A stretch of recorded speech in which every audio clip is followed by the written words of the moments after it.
Welcome to Making It Happen, the podcast for working parents who are raising kids, growing careers, and trying to stay grounded in the process.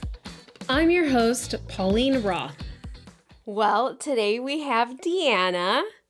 Deanna, why don't you tell us a little bit about yourself? Like, what do you do? I know you're a mom. You have 2 kids, so just walk me through your life.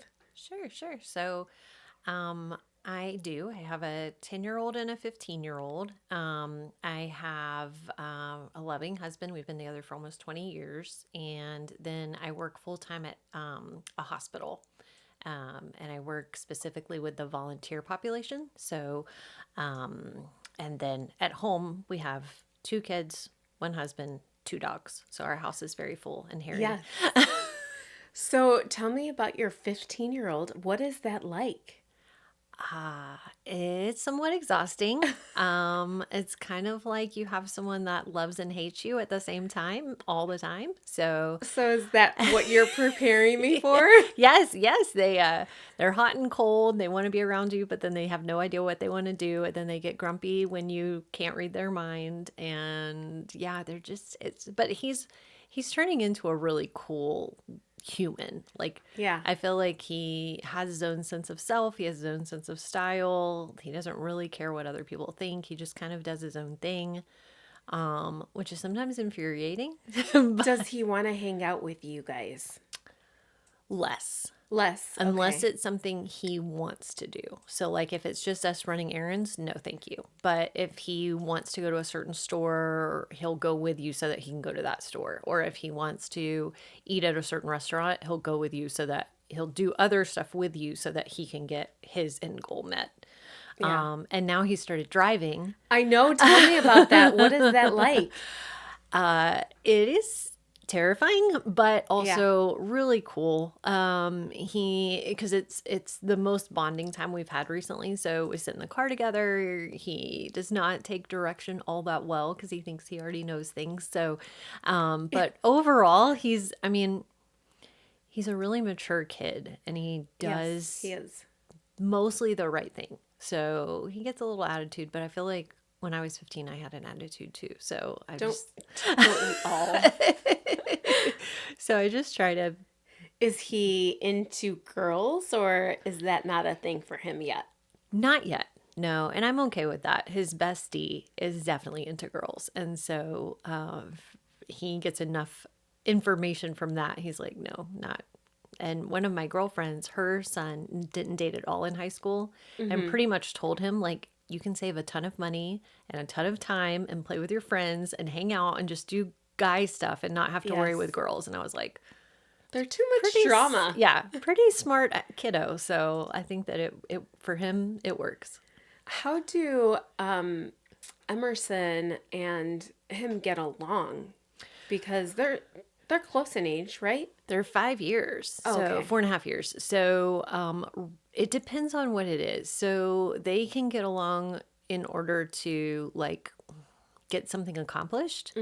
But they're kind of both at an age where they like to do their own thing. So they will team up for certain things, but for the most part, they kind of do their own thing. And then we do some family stuff too.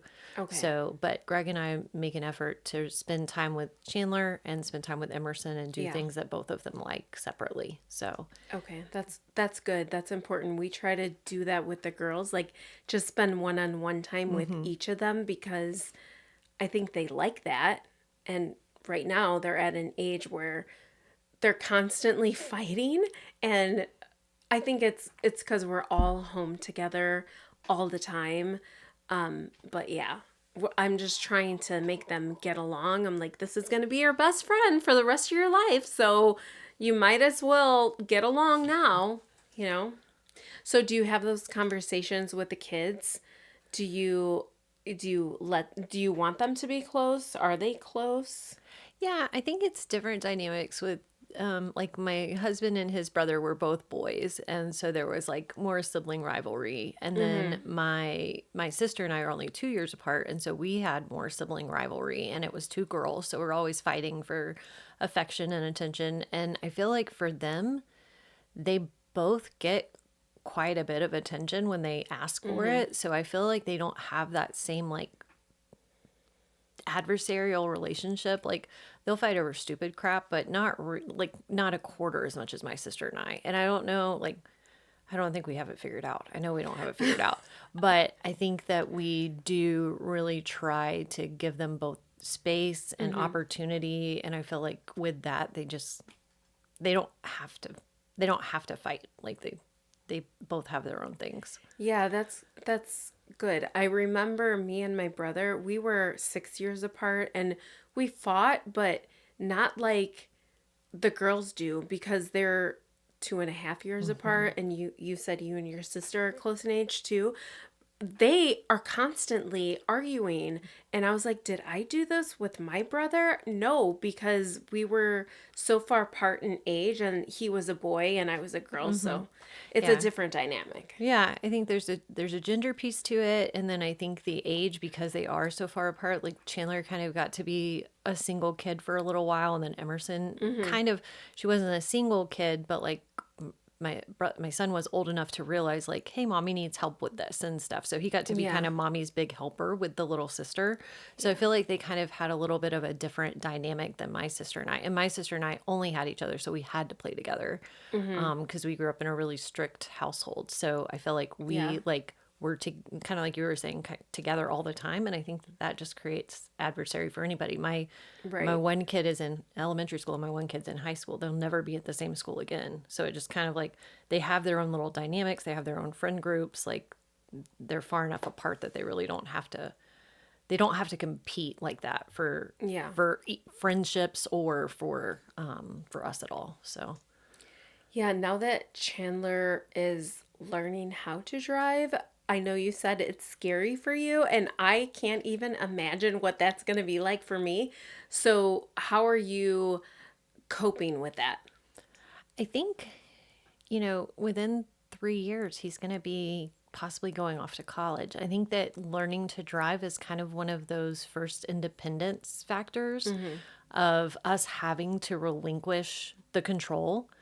And I definitely hit my passenger brake every now and then trying to stop the car.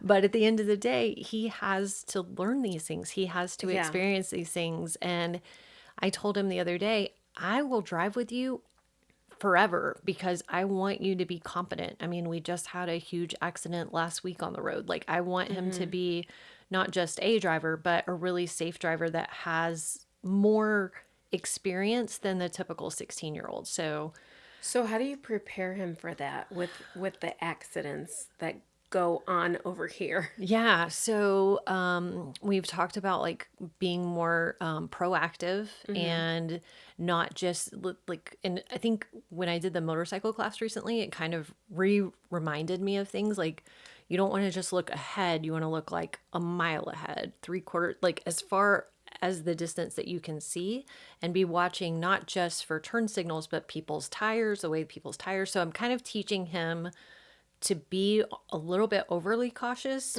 because people here are stupid, and just to help Yes. him navigate so that he can be kind of that proactive driver too. Yeah. So and he just wants to ride with me so far. He doesn't want to ride with his dad yet. So Why not?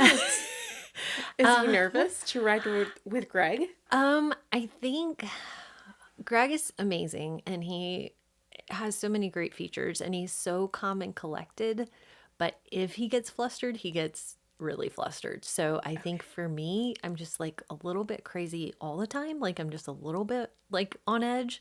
So there's a normalcy to it. Like I'm always going to freak out just a little bit. But his dad, if he was to do something crazy, would have kind of a over exaggerated response. Whereas I just am a little kooky all the time. Yeah.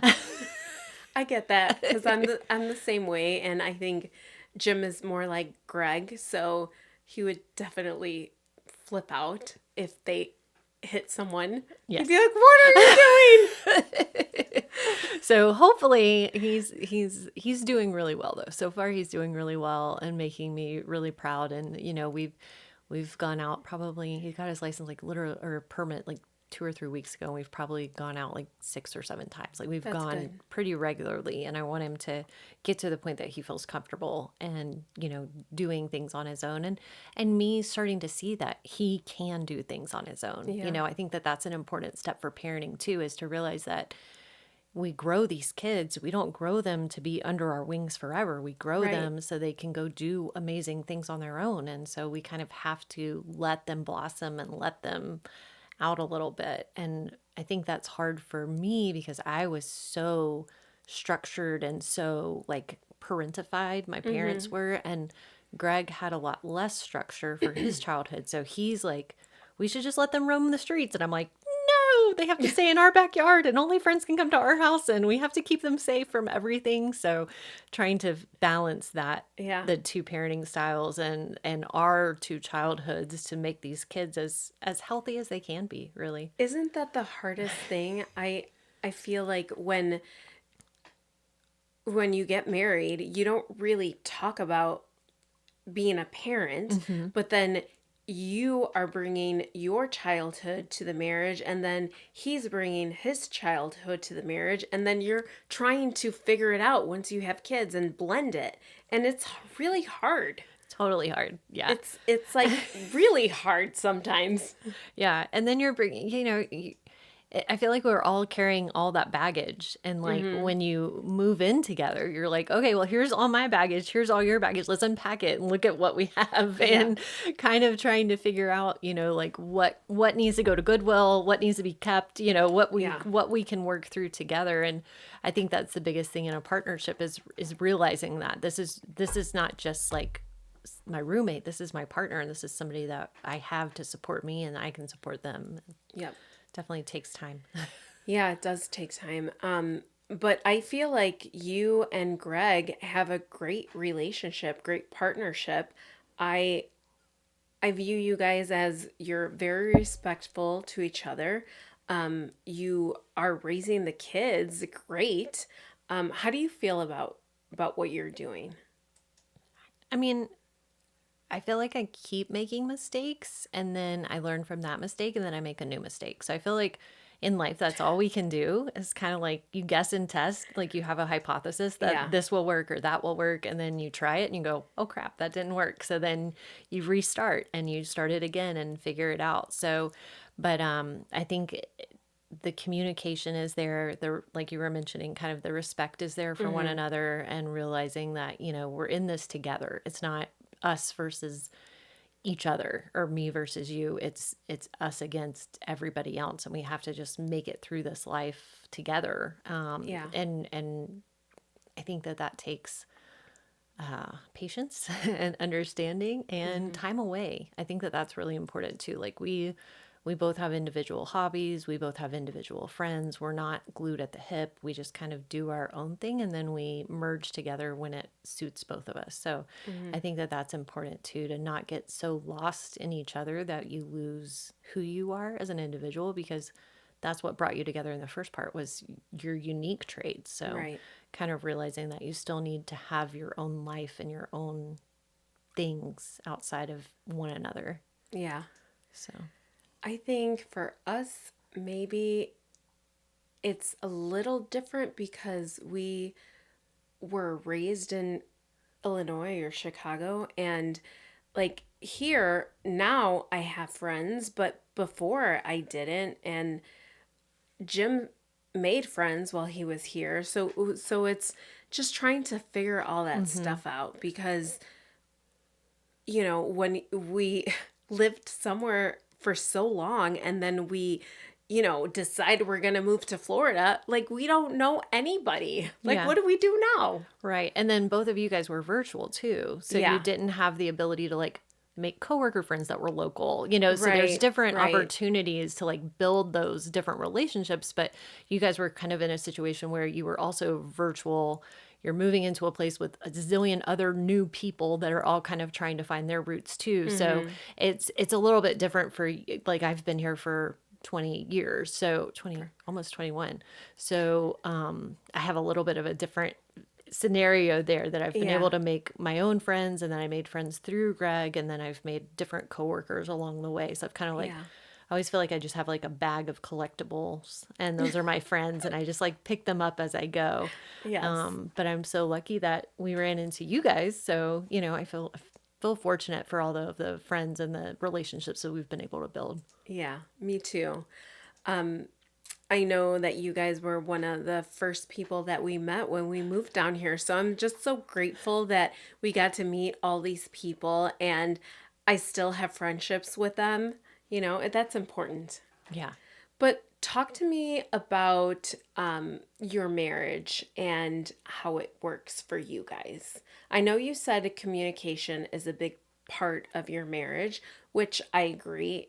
I mean, you have to have communication, but what other things do you guys do to like make it work? Obviously, no one's perfect. I'm sure you guys get into arguments. How do you fix it?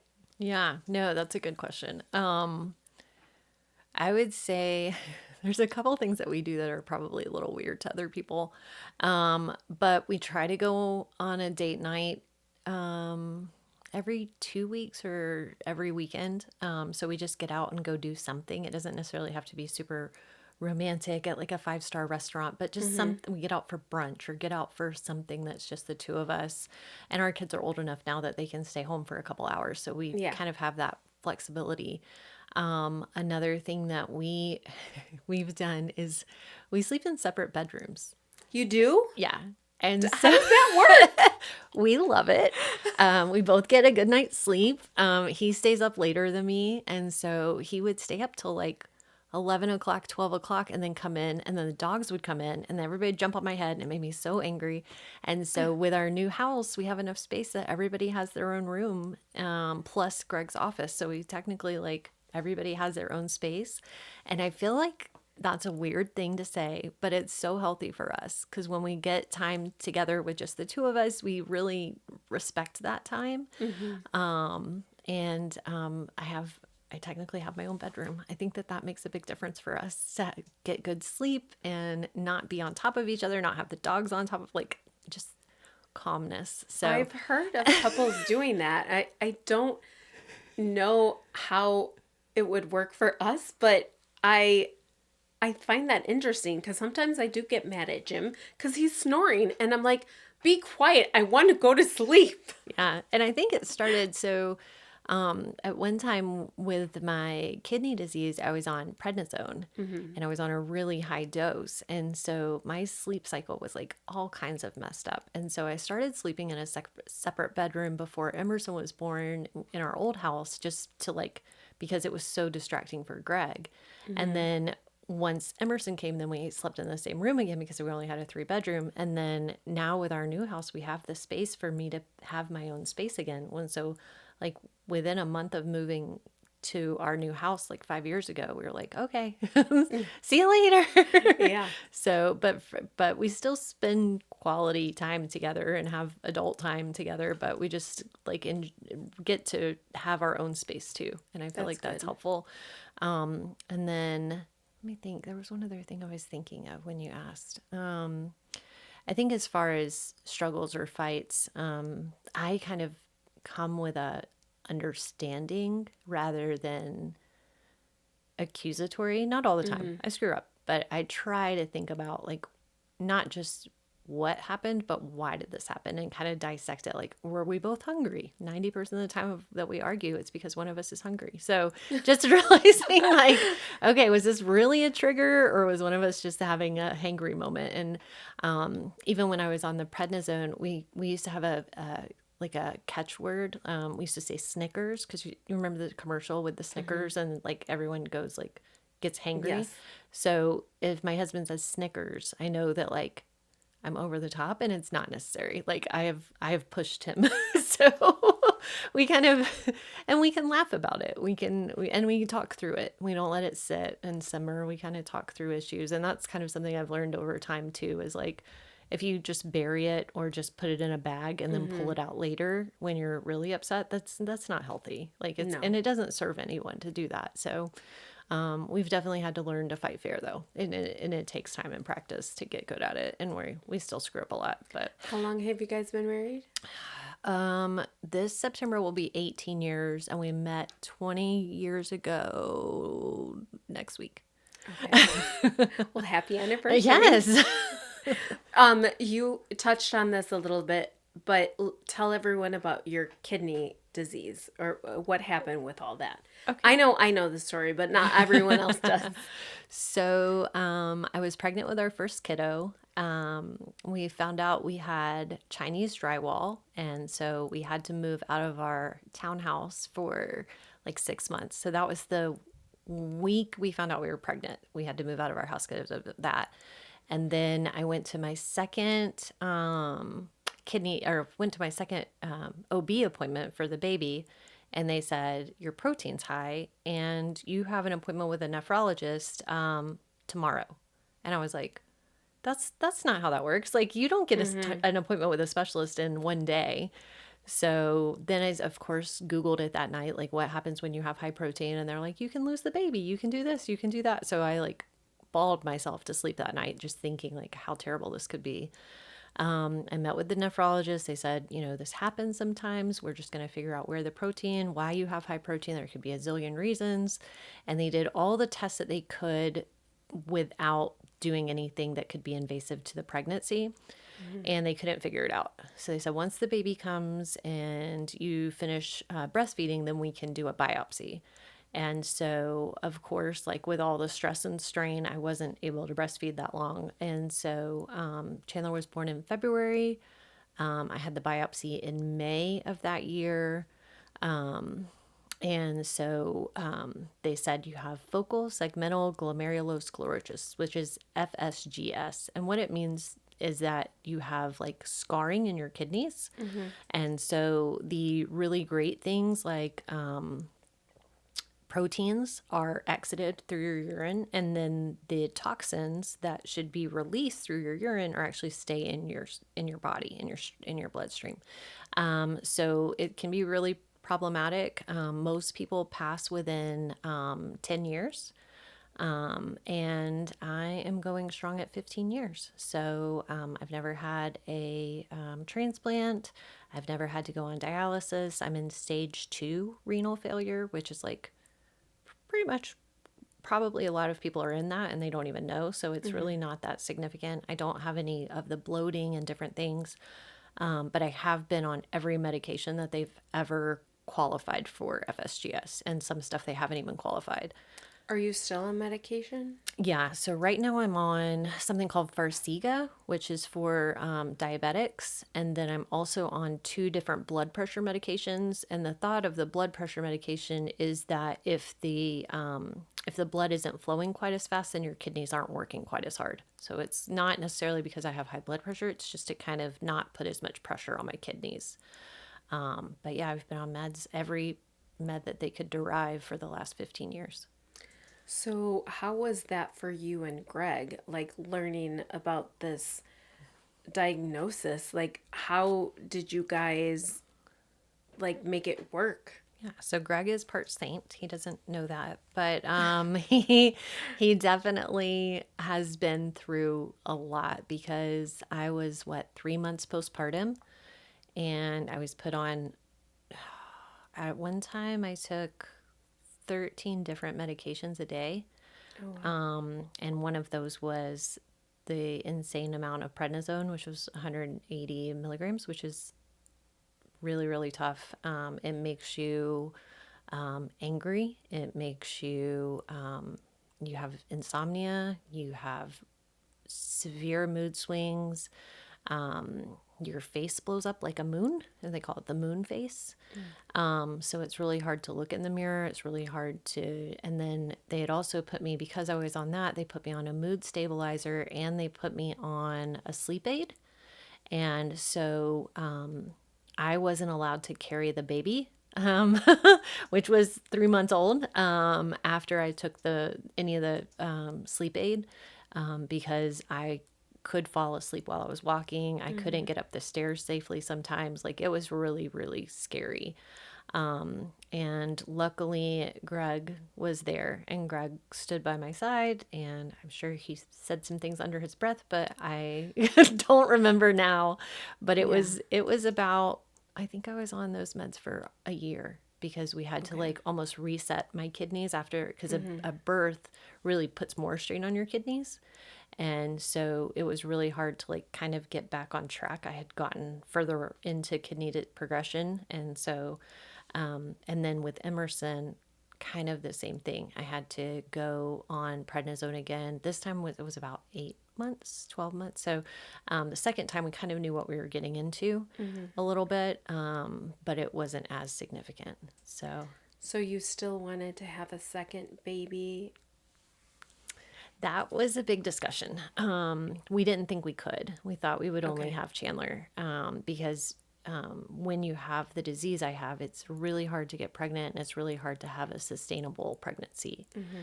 So I was talking with my doctor 4 years later, or 3.5 years later, I guess, and she said, if you're going to do it, this is the time. Your kidneys are at optimal health. You've worked really hard. You take care of yourself. If you're going to do it now. And so we talked it over. My parents weren't very excited. They were like, keep your health and keep your, Yeah. this is the most important. But Greg and I talked it over. And even when we were dating, we knew we wanted 2 kids. And so we decided that it was worth the risk. And I'm so glad that we did. I mean, our second kid is amazing, Mm-hmm. and having the both of them is just totally awesome. So I Yeah. wouldn't have changed it, but it was definitely a gamble.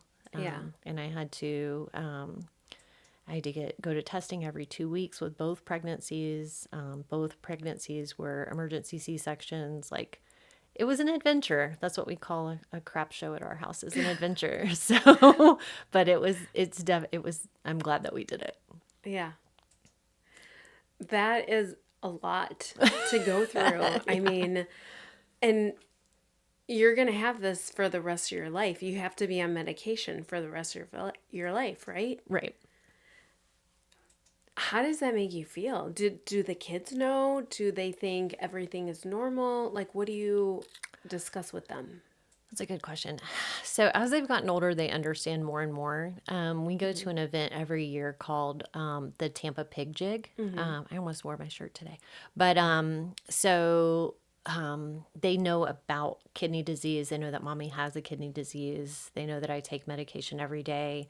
They know that they also get tested every year. So I just test them at their yearly annual visits because Mm-hmm. it's not necessarily genetic, but it could be. So I just go ahead and get their protein tested. And then so they've been a part of the pig jig. They know other patients. They've seen other patients that were a lot sicker than me. So and I've told them a little bit about like how grateful I am for the health that I do have. So they're more in the know than maybe they should be. But Mm-hmm. I try to kind of find the balance with that too. And I don't try to scare them with stuff that hasn't happened yet. Yeah. So we don't know. But right now I'm doing as good as I can. I have to keep a low sodium, which I don't count at Mexican restaurants, and low protein. So those are Okay. my diet's: low sodium, low protein. Like I said, unless I'm at a cantina with chips and salsa, that doesn't count. Yeah. Do you watch what you eat? Yeah. You So okay? I usually only eat one meat meal a day, and then I don't eat extra like my husband is stocking up on protein right now, but I don't do like protein bars or protein snacks Mm-hmm. or anything like that. So, Okay. and then low sodium and all the water. Just drink a lot of water. Yes, all the water. Well, thank you for sharing that with us because that's like really hard to go through. Yeah, it was an it's just, I mean, it is and it's not, because when you know that you have something that could kill you, Mm-hmm. you also look at stuff differently. Like when I was younger, I had almost like a mental checklist of all the things I wanted to accomplish. So I want to get married, I want to have kids, I want to have a big house, I want to have the picket fence. And Mm-hmm. I think, I mean, not that I would wish this on anyone else, but I'm grateful that I have something that's chronic, because it makes you appreciate what you have. You Mm-hmm. only get so many trips around the sun. So many people get upset about like their birthday or feeling like, oh my God, I'm getting older. I celebrate every birthday now. because I realize that I only get so many of these. Like you only get so many trips around the sun. Like this is all we get. And Yep. so if you don't take and make the most of it, you're just screwing yourself, you Yeah. know? And if we get down in the dumps about aging, like how awesome is it that we get to age? With all the stupid things we've done over the years, I'm Yeah. still alive and like I'm still doing good. So Yeah. how can you not appreciate that? So That's I don't very know. true. That's very true. Um, okay, so let's switch gears and talk about your career now. Because we've talked about the kids, we've talked about the marriage, but we didn't talk about your career. So tell me how that's going. Sure. Do you want me to go back from the? You want me to give you a resume? No, you don't have to give me your resume, but like, how are you making it happen with the kids and, your health and your husband? Like, you're doing so many things. So, and you're working full time, right? hmm So, how are you able to do it all? Um, Not very well. But again, I make new mistakes and then I change things up. So right now, in my current role, I just took on a new role about 3 months ago. Mhm. So, and it's a lot more demanding, a lot more rewarding, but a lot more demanding than my last job. So I've kind of voluntold my children and my husband that they are also part of the team. So, like, even today, we did errands, my husband and I, and we went to Sam's Club and bought stuff for the gift shop Mhm. before we went home and then dropped it back off at the gift shop real quick and priced it and put it out. So, like, he's my little helper. And then I'm doing thank you gifts for all the volunteers. So one night this week, the kids put together gifts for 50 volunteers. So I'm kind of utilizing their help a little bit. My husband told me I was doing too much for work recently. And then my son, I was in the car with him driving the other day, and I said, "Do you think mommy's working too much?" And he said, "Yeah." And so that kind of confirmed that I need to take a step back Mm. a little bit. And so I talked with my director, and he was like, "Deanna, on your tombstone, it's not going to say diligent employee.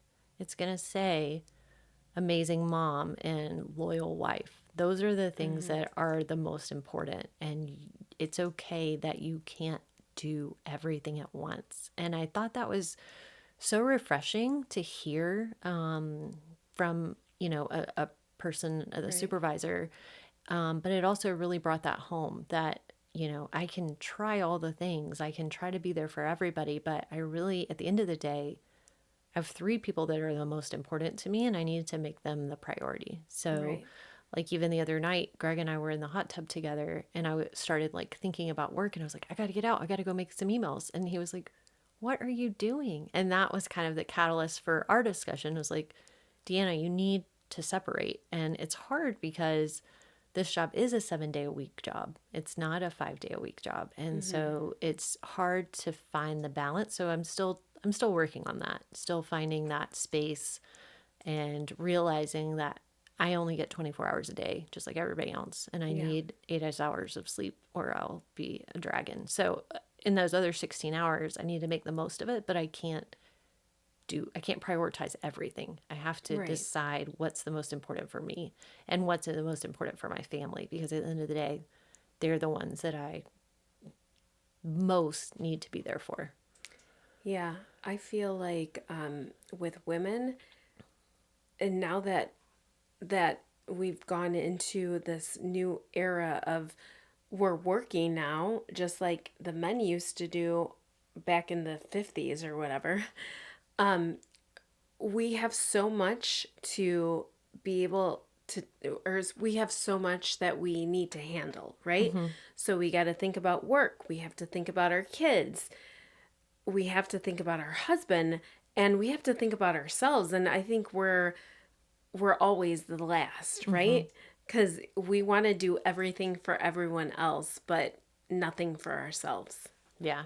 Yeah. And I think that that's another realization that my Greg and I have kind of figured out over the years is Mm-hmm. that if my tank isn't full and if his tank isn't full of having kind of creative time or time away, then we can't do anything for anyone else. Yeah. So realizing that we have to work on our bond because eventually these kids are going to be gone and we're just going to be staring at each other. So we've got to make the most of the time that we have so that we can build that relationship so that it's sustainable once they do leave.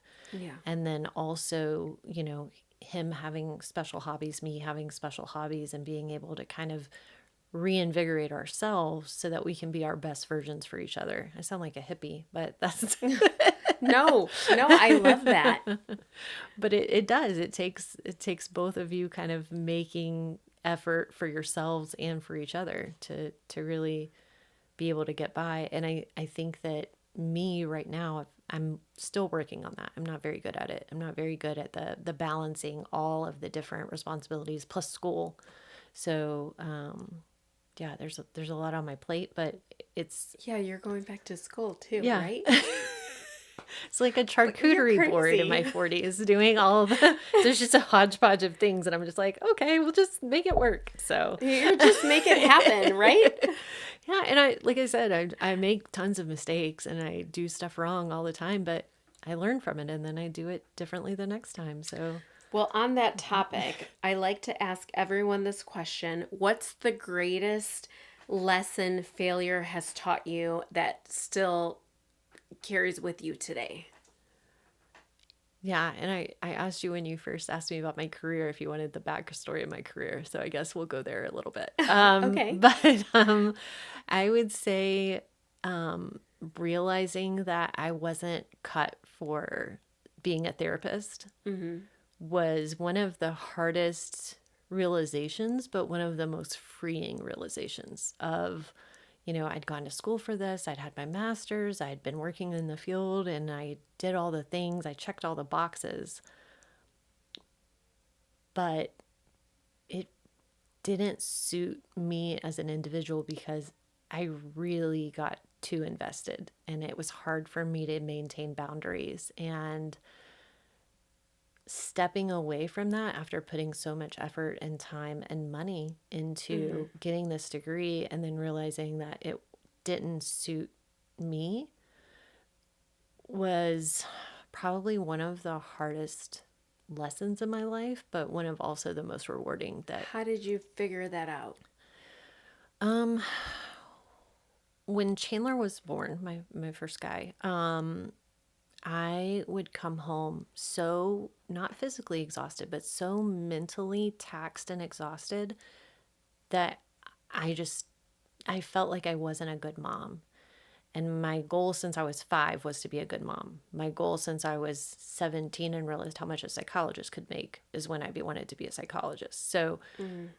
it was a secondary goal. And for me, what was the most important was being a good mom. And I knew that with my current line of work and how hard I was currently working for my clients, I couldn't keep up with that pace and still be a good mom. And so I had to realize that because when I was younger, I could handle it. I didn't love it, but I could handle it. And Mm-hmm. when you're a therapist, it kind of feels like everyone's throwing up on you all day long, but you can't wash it off and you can't clean it off. At least I couldn't. I didn't have the coping mechanisms or the resources to be able to process things and realize that they were not mine. This is not mine. I'm learning that still in my 40s. Mm-hmm. But it that takes time. So when I was able to be a psychology adjunct professor, that's when I was able to teach some of those. So some of the classes I would do an extra section or two about self-care and self-awareness and finding a mentor because those are such important steps to having a therapist that could thrive in those pressures versus someone who burns out. Most therapists burn out within 3 to 5 years. So Mm-hmm. technically I made it 8 years. So woohoo. But I retired at like less than 30 because of how much of an emotional toll it was taking on me. Yeah. But that was probably the hardest lesson, but a lesson I'm so grateful I learned over time. Yeah. Well, thank you, Deanna. I mean, I can talk to you for hours, but I'll have to definitely bring you on again so we can discuss all the things that we didn't get to today. Okay, sounds good. Thank you. Thanks for tuning in to Making It Happen. If today's episode hit home, be sure to subscribe, leave a review, or share it with someone who needs to hear it.